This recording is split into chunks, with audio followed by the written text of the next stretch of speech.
प्रभात पुरुष महान जननायक राष्ट्रवादी नेता विजु पट्टनायक 110तम जन्म जयंती अवसर में पुरी जिला काकटपुर निर्वाचन मंडली अस्तरंग ब्लॉक पीर चाहानिया पीठ में विजु जनता दल पक्षर महासमारोह पालन हो जाइए। प्रभात पुरुष महान स्वाधीनता संग्रामी विजु बाबूंकर देश और जाति प्रति अमूल्य अवदान सशक्त और पुण्य विकसित ओडिशा निर्माण दिगरे तांकर अविश्रांत और संग्राम विषय सविशेष आलोचना करा जाइतला। काकटपुर विधायक तुषार कांति बेहरा, पुरी जिला परिषद उपाध्यक्ष स्वाधीन कुमार नायकों सह अनेक कर्मकर्ता उपस्थित रही विजु बाबूंको उपरे आलोकपात करने सहित विजु जनता दल को सशक्त सुदृढ़ करने को मत प्रकाश करथिले। उपस्थित अतिथिंको सह शताधिक विजु प्रेमी एक समृद्ध सशक्त नवीन ओडिशा गठन निमंते शपथ ग्रहण करथिले।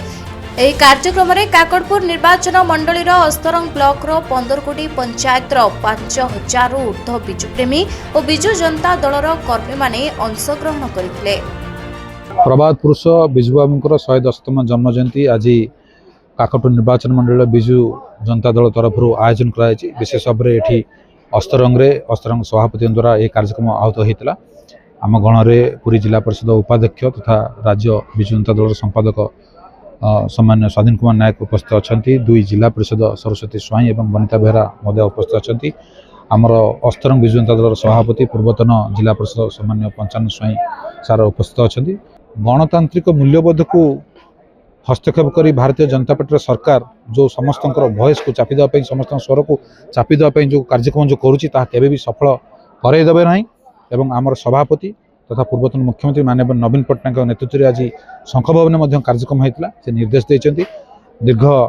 24 वर्ष धरी जितेबाला आम सरकार थी आम जहाँ जनकल्याणकारी कार्यक्रम था लोकलोचन को आनिबा एवं आगामी दिन में पंचायत निर्वाचन गाँ गाँव में बूथ स्तर में वार्ड स्तर में विजु जनता दल कार्यक्रम आहरी शाणित कर भारतीय जनता पार्टी कार्यक्रम को लोकों पाखे एक्सपोज कर जो रंगमरा सरकार जो कार्यक्रम को समस्त आखि को आनी आम सम्मिलित होगा एवं अस्तरंग ब्लॉक रे आगामी दिन विजु जनता दल किपरि आमर एठी ब्लॉक रो आमर अध्यक्ष किपरि आम एठी निर्वाचित करबा सही अवसर में भाषण समस्त देखंतु विजु जनता दल सब लोक मान सहित थिला लोक मान सहित अछि। ब्लॉक लेवल रे विभिन्न कार्यर फॉल्स बिल होची मो पाखु तार आसीची एवं जनशुणाणी सामान्य जिलापाल महोदय को आमर बहुत जन कर्मी मैंने जाकि अभियोग देइचंती। अभियोग शुणाणी कलेक्टर महोदय कहते तार सठिक समाधान करी आगामी दिन से समाधान न करा जाए निश्चित भाव में आम आगामी दिन समस्त सम्मिलित भाव में ब्लॉक घेराव करूँ एवं वीडियो को निश्चित भाव में गोटे आम चर्म निष्पत्ति नबू जे वीडियो जदि ए कार्यक्रम लोक मान समस्या समाधान करेंगे जमी से गादी छाड़े आम बाध्य करूँ। आम मान सौभाग्य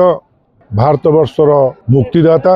माटीर कृष्णसार झड़र इगल श्रीयुत विजु पट्टनायक जन्मतिथि आम पाइबा सुजोग पाऊँ। वार्ता जो थिला गाथा को लोकों सहित बांटुचु जो विगत दिन में जहाँ ओडिया जाति छाड़ी जाइछंती तारी ऊपर ही आमर ये आलोचना होची विकास पुरुषों विषय। 2027 पंचायत निर्वाचन कार्यक्रम आरंभ होला सांगठनिक सहित विजु जनता दलर विजु जन्म जयंती अवसर में प्रति पंचायत रे एक कार्यक्रम हम 45टा पंचायत रे काकटपुर निर्वाचन मंडली और आम लोकों पाक जीवु ये 22 मास जो सरकार आसी फॉल्स नैरेटिव तैयारी करी लोकों को पाखे रखिक तो ये जो अचल अवस्था सारा राज्य रे विशेषकर काकटपुर निर्वाचन मंडली रे ये कथा को साधारण चाषी भाई मान पाखक भोटर पाखु विशेषकर माँ मान पाखक आम जीवु 24 वर्ष शासन नवीन बाबूंकर जो कार्यक्रम जो विकास धारा आउ थे रखिबू ये 22 मासर सरकार कथा रखिबू एवं पंचायत निर्वाचन रे लोक मैंने निष्पत्ति नहीं सारी 8:30 राति 2000 ऊर्ध्व लोक भारत वर्षर शेष सीमा जहानिया पीठरे आज एकत्रित होती आज निष्पत्ति नहीं अस्तरंग ब्लॉक रे जो कागज बाघ एवं गोटे ठाकुर माँ वीडियो बसची ओपाड़ी फोपाड़े पंचायत समिति विजु जनता दल दखल करिवो।